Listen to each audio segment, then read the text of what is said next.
We've never seen a sitting head of state do this, not off camera. Obama tweeted, "This is what leadership looks like, not show, not talk, just love." Traoré never commented on the video when asked why he didn't publicize the visit. He simply said, "That child didn't need a president, he needed a father." The crowd that once watched him with curiosity now watched him with tears in their eyes. The world had already been stirred, but then the final blow came. During the last session of the summit, a UN representative received breaking news and rushed to the stage, interrupting the schedule. "There has been an earthquake," she said, in eastern Burkina Faso. "Several schools and clinics are down." Hundreds feared trapped gasps. Silence cameras turned to Traoré. "He stood, I must go," he said firmly, the moderator asked. "But President Traoré, you're scheduled to close the summit." He looked out at the sea of global leaders and said, "My summit is where my people are trapped under dust." He turned and walked out. No grand exit, no hesitation. Obama stood and began clapping one by one. Every person in the hall joined in. It wasn't applause, it was respect. Later that night, satellite footage showed Traoré on site wearing no suit, no medals, digging rubble with his bare hands beside local villagers. CNN called it the most selfless act of modern leadership. A news anchor in Ghana simply said, "That man didn't just speak to the world, he showed us what it means to be human." As rescue efforts unfolded after the earthquake, international media caught a moment that gripped the world. A boy no older than 6 was pulled from the rubble after 18 hours covered in dust. His tiny arms clung to the first figure he saw. It was Traoré. He didn't flinch, he didn't look to the cameras. He simply whispered, "You are safe now." The boy asked, "Are you my father?" Traoré froze. His eyes welled up. He nodded slowly and replied, "Today I am." That clip broke the internet not because it was staged, but because it was real that night. In a silent studio in London, a BBC anchor teared up on air in Lagos. School children drew crayon pictures of Traoré, holding the child from Seoul to Sao Paulo. People weren't talking about weapons policies or trade. They were talking about love, about humanity, and about a man who led not with pride, but with compassion. Obama watched the footage from his home. His voice cracked as he told a journalist, "Now I understand why he said what he said. That boy didn't just get rescued from rubble. He was rescued from a world that forgot how to feel. The summit had officially ended, but one more speaker was invited, unplanned. Unexpected. Obama stood up. "This wasn't on the schedule," he began, "but after what we've witnessed, I think we all need to say something." He turned to Traoré and continued, "When you first spoke, you told us power is not the ability to speak over people. It's the courage to kneel beside them. You said a president's job is not to be clapped for, but to be cried on. And then you said something I will never forget. We are not leaders because we are smart. We are leaders because someone believed we wouldn't leave when it got ugly." By the end of the quote, Obama's eyes were red. The room stood still. No applause, no noise, just hearts thumping in every chest. Obama walked down the stage and hugged Traoré, and then, silently, one by one, the entire summit of world leaders followed, lining up to embrace him, a moment that would never be forgotten. The man from Burkina Faso had done what no one expected. He united the world without ever raising his voice. Back in Burkina Faso, there were no red carpets, no fireworks, just villagers waiting with candles, holding hands. Singing softly in the night. When Traoré returned, he didn't speak. He simply walked through the crowd, hugging the mothers, blessing the children, and placing his forehead against elders in silence. Then, with the smallest microphone, he said, "I didn't go to the summit to speak. I went to remind the world that people who are forgotten still feel, still bleed, still dream." He paused, then added, "If I have done anything worth remembering, let it be this, that I never left my people when they needed me most." That night, for the first time in history, a world summit was rebroadcast with subtitles in 63 languages. People cried in buses and offices and schools. A young girl in Sweden posted, "I want to be like him, not famous, just real." If this story touched your heart, drop a comment below and tell us what part moved you. Most like this video if you believe compassion is the highest form of power, and subscribe now because we have more powerful true stories that the world needs to hear. Let's make the world feel again. Let's make it human again together. Books and shoes and a chair so I don't sit on ants. Traoré stopped. His voice cracked. She ended it with this, "If you help, I will be a doctor and I will help someone else. I promise." He folded the letter slowly, Then he said the quietest sentence in the room. Fatu is watching this summit right now on a neighbor's TV, and just like that, the room broke. But the world, it was only just beginning to listen. The summit was already emotional. But what happened next was something no one expected. Barack Obama stood up. He didn't wait for applause or acknowledgement. He just asked, "May I speak?" The moderator nodded slowly. Obama walked toward the mic. His face looked different, exposed raw. Not like the poised speaker the world had come to know. He placed both hands on the podium and looked directly at Traoré. "When I was president," he began, "I saw pain, but I never cried in public, not once." He paused. "But yesterday I cried because I realized something. I had never listened deeply enough, not to voices like Fatus, not to leaders like Ibrahim." The room was stunned. Then he added, "I once visited a school in Kenya with no roof, but I left. I didn't stay the night. I didn't sit on the dirt. I didn't hold a sick child in my arms the way he has." Obama turned to Traoré and said something. "Nobody expected you reminded me who I wanted to be when I was young." He walked off stage and the world saw something rare. The most powerful people in the room had gone silent later that day. Traoré gave one final update. It wasn't part of the summit's official program, but the world was watching now. Millions from phones and TVs. He pulled out an old photograph. "This," he said, "is what we call a hospital in Djibo." The image hit like a hammer. A cracked wall, a rusted IV pole, and 2 nurses using mobile phone flashlights to deliver a baby. "There was a night," Traoré said quietly, "when the generator failed. A boy named Sif needed oxygen. The nurse ran outside screaming for help. None came." He paused.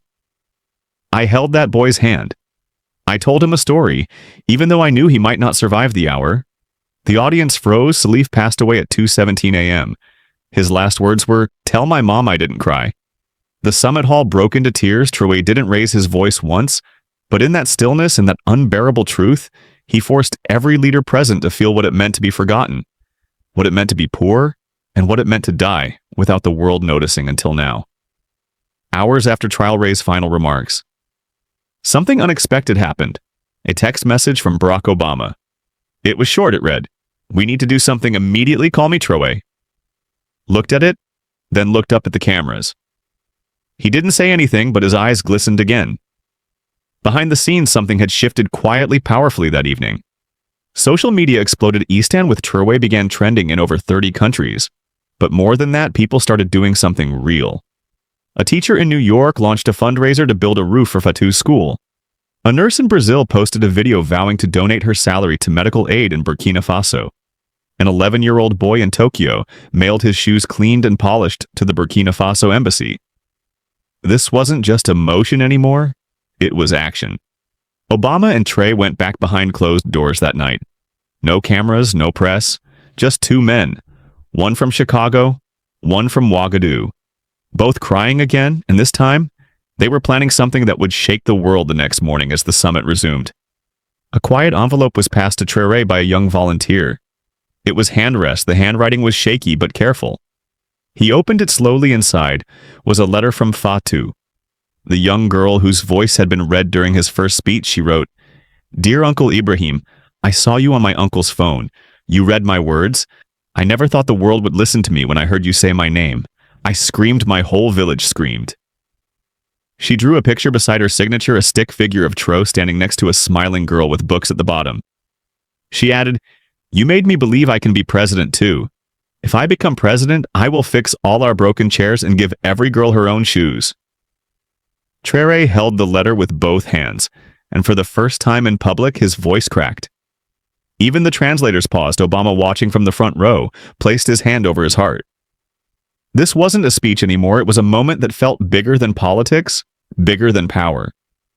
Later that day, a journalist from Denmark released unseen footage that shocked the world. It wasn't of the summit. It was a hidden camera video from 6 months earlier inside a clinic in northern Burkina Faso.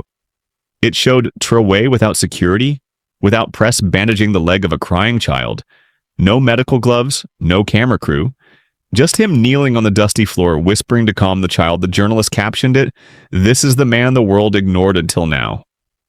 Within hours, the footage hit 50 million views. Celebrities began resharing it. Doctors Without Borders issued a public statement. Glossy, his soul somewhere else entirely. Traoré continued, "In Burkina Faso, we don't ask for pity. We ask for partnership when your companies take our gold.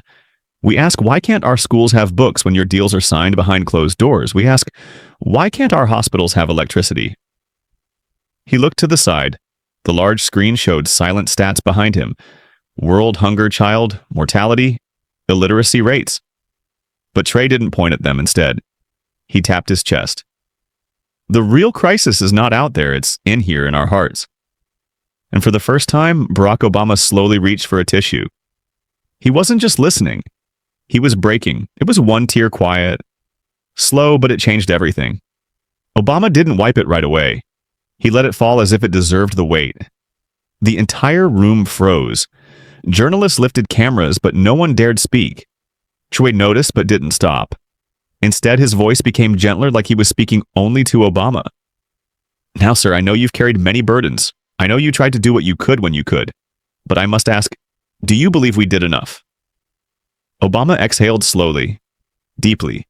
Traoré stepped down from the podium. He didn't wait for applause, there wasn't any.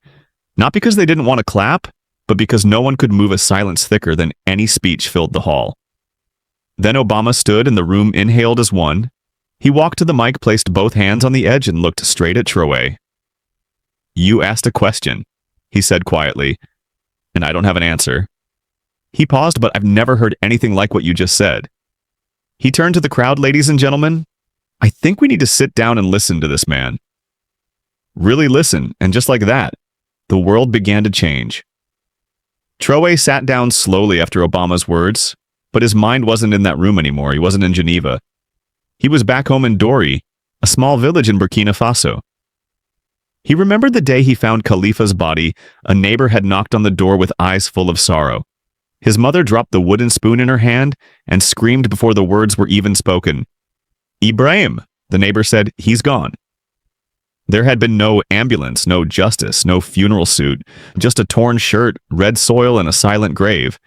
And Ibrahim, just 12 years old, stood there, trembling, holding a cup of water, not knowing how to cry. The image of that day returned in that quiet summit hall. A tear formed again, but this time he didn't fight it beside him. The South African delegate leaned over and whispered, "You don't know what you just did. You reminded us why we came here." Traoré nodded without speaking. He wasn't here for applause, he was here for Khalifa. And somewhere across the oceans, millions of viewers watching this summit live were already crying. And they didn't even know the most painful truth. Not yet. The next morning, the summit hall was buzzing overnight. Ibrahim Traoré's speech had gone viral. News channels around the world were looping the moment Obama wiped his tears. The clip had crossed 100 million views in under 12 hours, but no one was ready for what Traoré would do next. He stepped onto the stage again, uninvited, unannounced. "I want to share something," he said, holding up a small flash drive. The room stilled. He plugged it in the screen behind him, flickered, then a shaky video appeared. It was filmed on a phone. The voice was muffled by wind. It showed a school, no walls, no roof, just sticks. Kids on stones and a woman teaching math on a chalkboard made of cardboard. "This is Uro Suga Primary School," he said, one of 4,000 schools in Burkina Faso, with no proper building, no desks, no toilets. Then came the twist. "I visited this school last month. One child walked barefoot for 3 hours to be there. She told me, 'Captain, I want to be a doctor so I can stop children from dying like my brother.'" Gasps filled the room. Obama covered his mouth again. The girl in the video, her name was Fatou, and she would soon change everything after the video ended. The hall was silent again, but this time, it wasn't fear. It was grief, it was guilt. It was awakening. Traoré held up a piece of paper. "She gave me this," he said. "She asked me to read it if I ever met someone powerful enough to help." He unfolded the letter. "Dear Big Leader," he read slowly. "I don't know if you know me. My name is Fatou. I am 9 years old. My brother died in my hands last year because we don't have a hospital. I tried to carry him on my back, but he stopped breathing." Someone audibly sobbed in the audience. "I don't want toys." The letter continued. "I want Geneva, October 18th, 2024. Global leaders gathered under bright lights, calm music, and silent tension. The world was tired of conflict, hunger, and growing inequality. This summit was meant to be just another televised show of handshakes and half-promises. But then something unusual happened. Barack Obama, now a respected statesman, walked in with quiet confidence. He was calm, composed, and expected to speak. Later, cameras shifted toward him. Reporters leaned in, then from the far left section of the hall, a name was whispered across delegate seats. That's Ibrahim Traoré, the leader of Burkina Faso, entered. Not with a grand gesture, but with something deeper presence. He wasn't in a tailored suit. He wore his military uniform clean and modest. No gold pins, no diamonds. Just sincerity. Some diplomats rolled their eyes. What does a man from a small African country have to offer? Someone whispered near the back, but Traoré didn't flinch. He took his seat quietly, his hands folded, eyes fixed on the stage. No one could have imagined that in just 1 hour he would silence the entire room and bring Barack Obama to tears. His name wasn't on the official speakers list. The summit was focused on global unity and post-pandemic recovery. Speeches were scripted, but a quiet moment shifted everything during a break. A young female delegate from Niger stood up, voice trembling, who I know this isn't protocol, but may Captain Traoré say a few words? The room shifted uncomfortably. Eyes darted one. Organizer whispered into a headset. Obama, seated, calmly nodded. Once, I believe we should hear him. He said. Murmurs as rippled, a few clapped. Most watched silently. Traoré stepped forward. No notes, no teleprompter as he stood behind the podium. Cameras zoomed in, journalists prepared to tune out. Expecting another vague statement, then he began. I come here not to talk about policies. I come to speak of pain and the promise born from it. The room stilled. His voice was soft but sharp, his accent clear. Honest, he looked directly at Obama. Then at the cameras. In the past year, I've seen boys digging through trash for food. I've seen girls forced into marriage at 13 to survive, not in a war zone. In villages forgotten by men in suits. Silence, even the translator stopped typing. He wasn't speaking politics, he was speaking truth. Obama shifted in his seat. Traoré continued. You all speak of rebuilding economies. He said, eyes steady. But what do we say to a mother who watches her child die? Not because of war, not because of disease, but because a billion-dollar aid project never left the boardroom. A single breath echoed in the vast hall. No African child should grow up believing that their life is cheaper than a child in Paris or New York. He paused. His hands trembled slightly, not from fear, but from holding back emotion. I was not born to lead, he whispered. I was born in a small home with no electricity. My father died carrying bricks for men who never learned his name. Obama leaned forward slightly. His eyes didn't blink. His jaw clenched, but I stand here, Traoré said, because even the forgotten can rise. Someone sniffled in the crowd. Then Traoré looked straight at Obama. Sir, you once said, we are the change we seek. But change doesn't come from Washington or Paris. It comes when the world stops looking at Africa like a patient and starts listening to her as a prophet. Obama closed his eyes. Something inside him broke, and the entire world felt it. Traoré's voice dropped lower, softer, but somehow even heavier.